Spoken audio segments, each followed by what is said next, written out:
Cattle rustling has long shaped the lives of communities in West Pokot, Kenya. For generations, cattle have been more than just wealth. They represent status, identity, and survival itself. But behind this proud tradition lies a darker truth, a story of raids, revenge, and bloodshed that continues to echo through the valleys and plains of northern Kenya. This is the Cattle Shadows, true crimes from Pokot. Every morning here begins with the same familiar rhythm. Herdsmen lead their cattle to graze in the fields, children play games in the dust, and women hum songs as they fetch water from nearby streams. It's a picture of pastoral calm, yet beneath this serene routine, there is always a quiet tension. Families never forget that danger can arrive with the fall of night. Long ago, cattle raiding was a part of the culture. It was seen as a test of bravery, a rite of passage for young warriors. As one elder remembers, in the old days, cattle theft was not a crime. It was a tradition of courage. But as times changed, so did the nature of the raids. Spears and shields were replaced by assault rifles. What was once a ritual became a war. Honor was displaced by greed, and communities that once traded and intermarried began to turn on each other with brutal force. One night, in a quiet village, surrounded by the rolling hills of Pokot, the ever-present danger became terrifyingly real.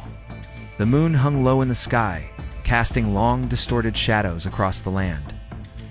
Families had settled in for the night, and their precious cattle rested peacefully in their pens. Then, without any warning, the silence of the night was shattered.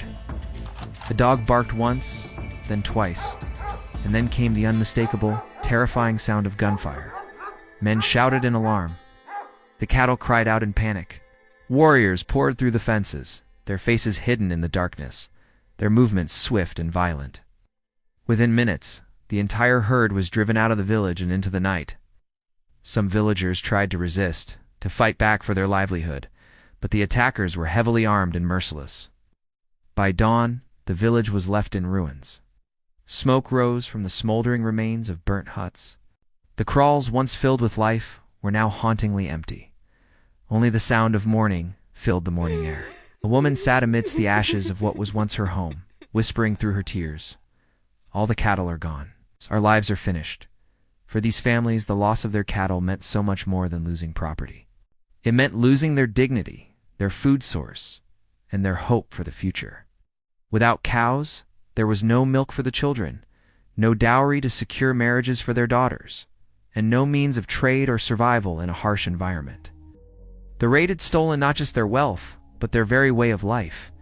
In the days that followed, the young men of the village gathered, their eyes burning with anger and a thirst for justice.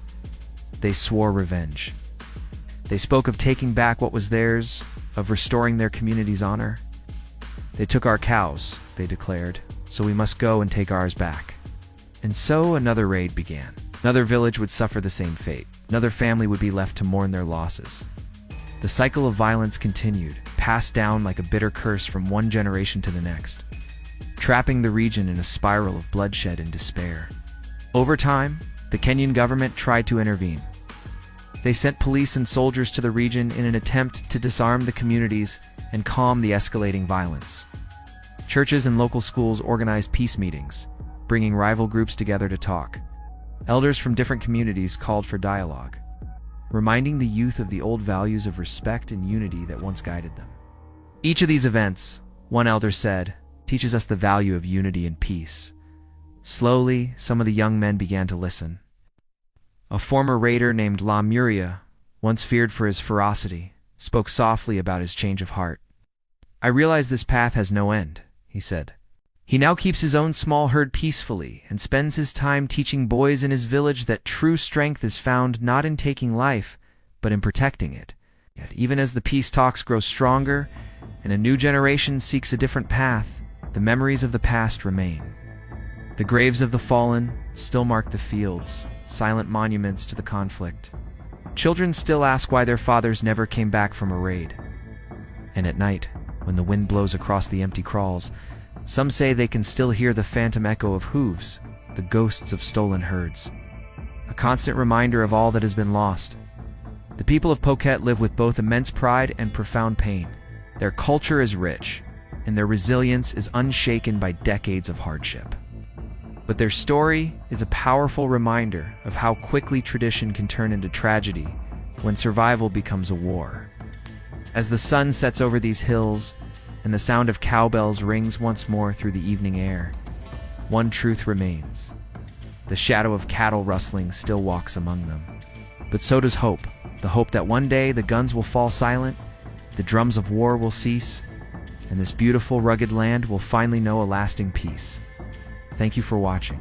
If this story moved you, please consider liking this video and subscribing to our channel for more true stories from around the world.